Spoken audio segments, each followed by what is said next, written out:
Assalamualaikum warahmatullahi wabarakatuh. Perkenalkan, nama saya Risa Aprilia. Saya dari kelas 6 IB. Di sini saya ingin menjelaskan tentang rancangan SDL aplikasi sarana dan prasarana pada Desa Cintajaya. Rencananya judul ini akan menjadi judul laporan akhir saya.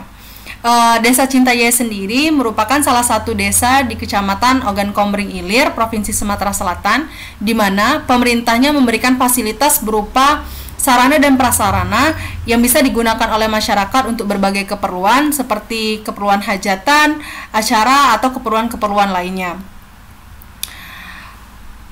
Poin yang pertama yang ingin saya jelaskan yaitu mengenai identifikasi masalah pada aplikasi sarana dan prasarana pada Desa Cintajaya. Poin yang pertama yaitu pendataan peminjaman sarana dan prasarana di Desa Cintajaya ini masih bersifat manual, artinya belum terkomputerisasi. Yang kedua, prosedur dalam peminjaman sarana dan prasarana ini masih belum teratur, artinya masih belum terkondisi dengan baik, sehingga banyak data pinjam dan data kembali yang tidak terekap dengan baik. Poin yang ketiga yaitu adanya kendala dalam membuat laporan diakibatkan data yang tidak terekap dengan baik. Dan yang terakhir yaitu masyarakat sulit mencari informasi mengenai jenis dan jumlah sarana dan prasarana yang ada untuk dipinjam sesuai dengan kebutuhan. Poin selanjutnya yakni mengenai analisis sistem. Pada analisis sistem ini juga terdapat 4 poin. Poin yang pertama yaitu seperti yang sudah dijelaskan, pendataan yang dilakukan secara manual ini akan memungkinkan terjadinya kehilangan atau kerusakan data akibat hal-hal yang tidak diinginkan. Seperti yang kita ketahui, jika pendataan masih berbasis kertas atau paper based, maka resiko kerusakan data itu sangat besar. Yang kedua yaitu prosedur yang jelas sangat mempengaruhi kelancaran proses peminjaman dan pengembalian barang. Yang ketiga, data yang tidak terekap dengan baik menyebabkan informasi yang digunakan untuk membuat laporan menjadi tidak lengkap. Dan yang terakhir, informasi yang tidak ada sangat menyulitkan masyarakat untuk menggunakan dan melakukan peminjaman sarana dan prasarana yang ada.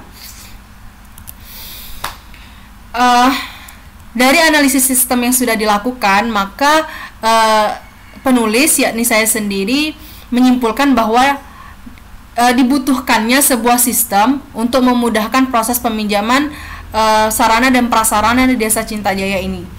Mengingat begitu banyak masyarakat yang akan membutuhkan sarana dan prasarana ini. Selanjutnya yaitu mengenai analisis kebutuhan. Untuk menghasilkan sebuah sistem yang baik, maka dibutuhkan beberapa data seperti data warga, data admin, data barang, data pinjam, data kembali, dan data laporan. Masing-masing data ini memiliki entitasnya masing-masing, seperti contoh data warga memiliki entitas berupa nama warga, RT, RW, nomor rumah, jenis kelamin, status pekerjaan, dan telepon. Entitas-entitas data ini yang nantinya akan dibutuhkan oleh sistem, sehingga user diminta untuk menginput semua data yang dibutuhkan. Selanjutnya yaitu mengenai kebutuhan fungsional.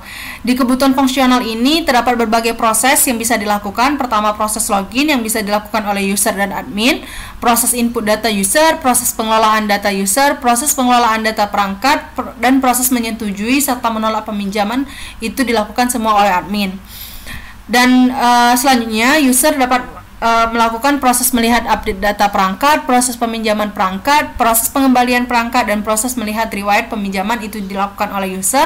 Terakhir yaitu proses mencetak laporan itu dilakukan oleh admin. Selain kebutuhan fungsional, juga terdapat kebutuhan non-fungsional. Kebutuhan non-fungsional ini yaitu operasional dan keamanan. Pada operasional sendiri, aplikasi hanya bisa diakses dengan browser, hanya memiliki 2 hak akses, yaitu user dan admin. Untuk keamanan, website ini dilengkapi dengan keamanan berupa username, password, dan tipe pengguna. Untuk perancangan sistem, saya akan menjelaskan dengan menggunakan 2 diagram, yaitu diagram konteks dan DFD. Untuk diagram konteks sendiri, terdapat 2 entitas, yaitu entitas admin dan juga entitas user. Masing-masing entitas ini memiliki proses input dan juga output kepada sistem. Seperti contoh, admin akan menginput data admin, data barang, data user, data peminjaman yang kemudian akan dikelola oleh sistem, dan nanti admin akan mendapatkan output berupa data admin, data user, data barang, data peminjaman, data riwayat peminjaman. Begitu juga dengan user akan menginput data peminjaman dan akan mendapatkan output berupa data barang, data peminjaman, data riwayat peminjaman. Selanjutnya, perancangan sistem kedua dijelaskan dengan menggunakan DFD. Seperti yang terlihat bahwa terdapat 5 proses, yaitu proses mengelola data admin, mengelola data user, mengelola data barang, proses peminjaman barang, dan riwayat peminjaman barang. Di sini masih terdapat 2 entitas juga, dan ada beberapa data yang kemudian nanti akan dimasukkan, yaitu data admin, data user, data barang, data peminjaman, dan data riwayat peminjaman. Selanjutnya yaitu implementasi dan pemeliharaan sistem. Agar sistem yang dibangun dapat digunakan dengan baik, maka dibutuhkan pemeliharaan sistem, yakni sistem mengalami perubahan atas permintaan dari user, sistem dapat mengalami perubahan karena perubahan lingkungan luar, seperti lingkungan kerja. Sistem perlu ditingkatkan agar dapat membantu user sistem. Untuk pengembangan sendiri, sistem dapat dikembangkan dengan mungkin kedepannya sistem ini aplikasi ini dapat dihosting, sehingga dengan hal tersebut dapat mempermudah user dalam mengakses aplikasi melalui jaringan internet pada perangkat mana saja. Selanjutnya, aplikasi ini yang sudah dibuat ini dapat dimodifikasi agar dapat mengikuti perkembangan, seperti pembuatan tampilan yang lebih menarik dan lebih responsif, serta bisa menambahkan fitur-fitur yang lebih lengkap. Mungkin itu saja yang bisa saya sampaikan. Lebih dan kurangnya saya mohon maaf. Saya akhiri. Wassalamualaikum warahmatullahi wabarakatuh.